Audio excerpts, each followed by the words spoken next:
I'm as ready as Swapo in 1966.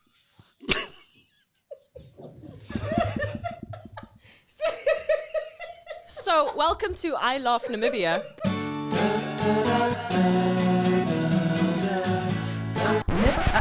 I'm first. Can you just call me? You know I will answer. Why you have to keep me dancing around? Gentlemen. Sorry. Gentlemen.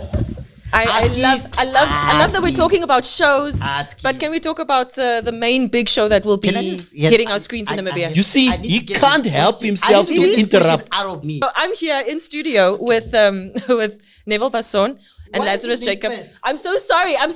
Why is his name first? We are in studio here with Lazarus Jacobs Thank you. and Neville Basson. Thank you. Oh my goodness, I just hit a panic mode. Like, you're okay with not having your name first, even though it's alphabetical? I'm not a Leo. I'm not taking his side. And his name is in lower caps, by the way. I'm not a Leo.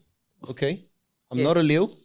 I feel very comfortable in my own skin. Yes. Okay, titles don't make the man. Man makes the title. So you can go first. Are you going to let him talk to you like that? No, it's fine. He knows. Wait till we get out. Oh. Je maak mos oor omdat die mense is praat. Oh, I just love the dynamics of your relationship. You have been friends or a married couple for a very long time. Yeah, we've known each other longer than we know our wives. You see? That's why I said. That's how long. I met him when he was driving a old beat up City Golf, Yeah. a white one, okay, with no rims. Ooh.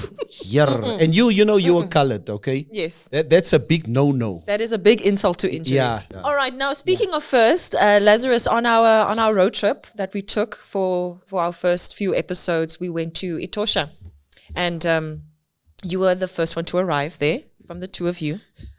I call the two of you the talents because it is I Laugh Namibia with Lazarus Jacobs and Neville Basson. You're always first, yes. Yeah. So, what was the experience like? I'm obviously starting with you first. Thank you. So you should. Okay, lesson learned.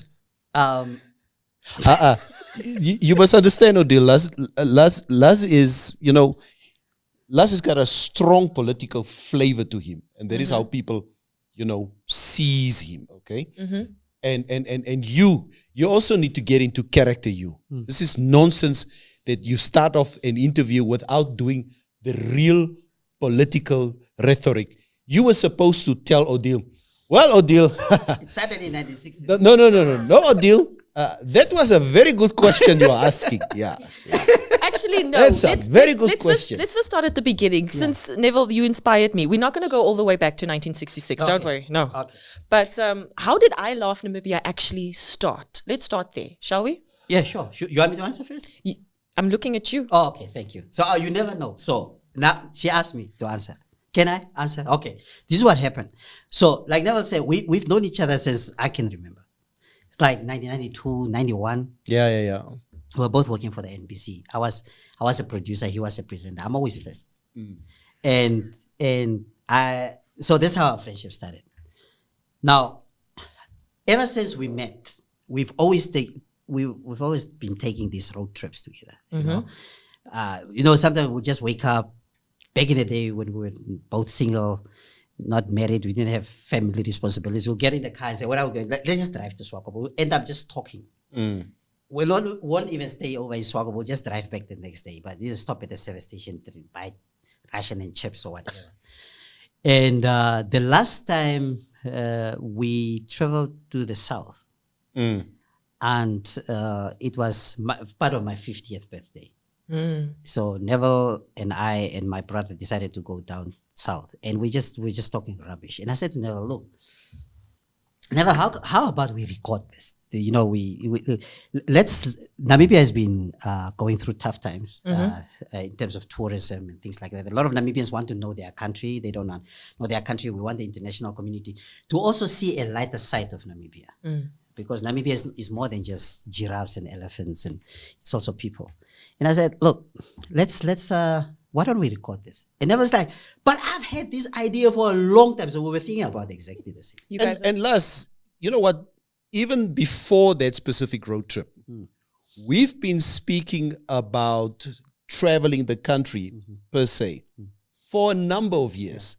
And we always told ourselves, gee, we've done our fair share of on-stage performances over the years. And sometimes You people mean, just... sorry, you mean like your stand-up comedy? Yeah, our stand-up We comedy shows. performed here, South Africa, the UK. Yeah. Oh, wow. And we've done that all over the place. And we kept on saying, you know what? We need to do something like a road trip type of thing where we can just talk, Yeah. where people can just see us, you know, in a different setting, out in nature, and we just, and the normal banter that we do share with each other, like we always do. And that's how this came about. He has a lot of observational comedy. You know, he observes. We've noticed, yes. Yeah, and yes. I do a lot of political satire. So, and then, but we realize one thing we have in common is when we travel together, we will look at the same thing, at one thing, and we'll be thinking exactly the same thing. Sometimes we'll just look at something and just start laughing. Yeah. Because I know exactly what he's thinking and he knows what he's thinking, what I'm thinking. So we thought, how about we share this? We share this. So I told him the idea. We spoke on the phone. I said, man, I have this idea. He said, yeah, run with it. How are we going to do it? Then I thought about Manny. Because I was about to ask, why Gondwana? For a couple of reasons. One, I've seen some of the commercials that Gondwana has done. And one of them, actually, me and Manny had a disagreement. We're not going to get into that. Gondwana did a commercial. I love how we all side-eyeing Manny now. Yeah. Gondwana did a commercial. I was not happy with some of the content. Okay. I saw the concept, but I was not happy with the content. And Manny was kind enough, gracious enough to call me. Because I wrote something on Facebook, because I expressed myself. You're vocal, yes? Yeah. In case you haven't noticed. So Manny called me and he said, let's have coffee. And we spoke about it. I told him my point of view, and he told me his point of view. And he said, Lazarus, at the end, to me, this was very powerful for me. It actually touched me. He said, Lazarus, at the end of the day, we are both Namibians who wants the best for our country. Yeah. Let's set the policy. That touched me. And from that moment that I had so much love and respect for Manny, because he said, look, there was no ill intent here. And maybe I also overreacted. And then we spoke about it. And then a friendship, I've known Manny before, but then we started developing a friendship. So I called Neville. And I said to Neville, man, I had this conversation with Manny, because obviously Neville liked to side with white people. So immediately he sided with Gondwana Collection when he saw that advert. Would you agree, Neville? Yeah, no, he doesn't have to agree. We know. Yes. Yeah. I You know thought you what were he at least said? defend yourself. You know what he said to me? You are so oversensitive over everything. Just let it go. That's exactly what he said to me. And then I went back on Facebook and I said, I had a conversation with Manny. He gave me his side of the story. And I gave him my side of the story. We disagreed. We did not disagree in principle. We disagreed on some of the visuals. In principle, we had a disagreement. And that statement itself had so many positive responses from Namibian. The Namibians say, it's so beautiful to see how two Namibians, in this case, they happen to be black and white, disagreeing on something, but they agree on the one thing is the love they have for their Yeah. The fundamental of it. Exactly. There was, I think it had more than 200 comments. That was amazing. And they were all positive. So with that background, when I came up now with this suggestion to Neville, which he totally agreed with, I said, I even told Manny, I'm not fishing, I'm not shopping. If I don't do it with you guys, I will not do it with anybody else, because I understand the Gondwana Collection brand. I understand where where the brand wants to go in terms of positioning Namibia as a tourist destination. 2 minutes into the coffee, Manny said, we're in. Where do we start? And that's basically how it started. Neville, I want to ask you, what would you want Namibians and the viewers at large across the globe to take away from these episodes? We know that Laz gave his opinion shortly, but do you have anything to say in that regard? He gave his opinion shortly.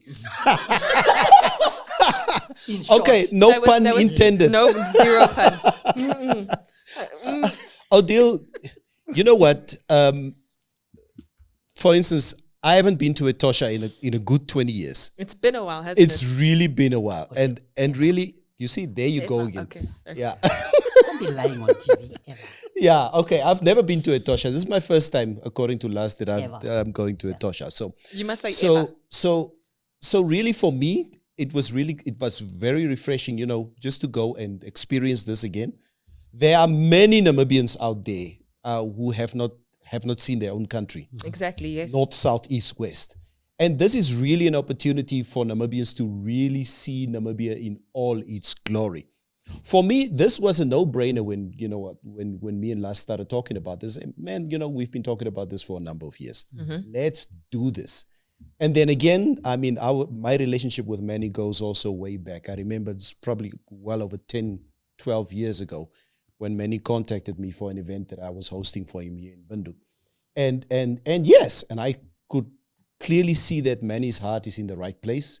He is a guy that you can work with and very assertive in what he's doing.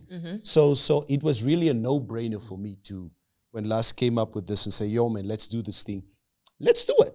So Namibians can really expect to see Namibia in all its glory through the Gondwana brand and through what we are sharing. Our eyes. Yeah, our eyes. And so Your eyes and your very, very naughty jokes. oh, I hope they edit all of that stuff out, okay? No.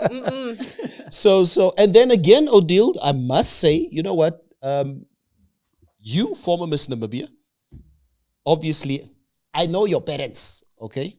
And I've known you for a while, but obviously from afar. And I remember when I took my first trip last year Yes. to Desert Grace. Oh, yes, you mentioned. You were the catalyst for me going to Gondwana, to Desert Grace. I told Mevrouw, say praat weer. Yeah. So I told Mevrouw, I looked at this video and I said, Mevrouw, it's a skarabel, kom kyk hierso. And we looked at it and it was just, So, and it's on that basis that we decided to go and we had such a good time down there. Oh, I'm very happy to hear that. Watch the ego grow. Yay! Leo. Yes. Okay. So, no, guys, for everybody out there, it's quite an experience for us. And Lars, we as family men, we spend so little time with each other. We would speak on the phone. A lot of people would obviously, for many years, would identify me with him and him with me. Oh, yes, absolutely. If I'm by myself, people would say, hey, my brother, where's that other one? I'm like, that Wambo is plus two. Is it the same with you? Yeah, And all it's the time. same. All the It's time. the same with him. So when this project came up, I was like, you know what, Laz, we are so busy running our lives. This is quite the time for us to really catch up, and because we haven't shared a lot of banter like this in a while, because it's telephonic conversations, and that's basically what it is. This is what we can look forward to with Oh, the yes. I Laugh Namibia episodes. So, gentlemen, thank you for joining me. Wow, what a discussion. Odile say, look, moeg. Yeah. It's you. It's you. Wait, can I just finish it off properly? Yeah, let's So, do the Christian Ampo thing. yes, so I Laugh Namibia, proudly brought to you by Gondwana Collection Namibia. You can find these episodes on our YouTube channel. Watch the space.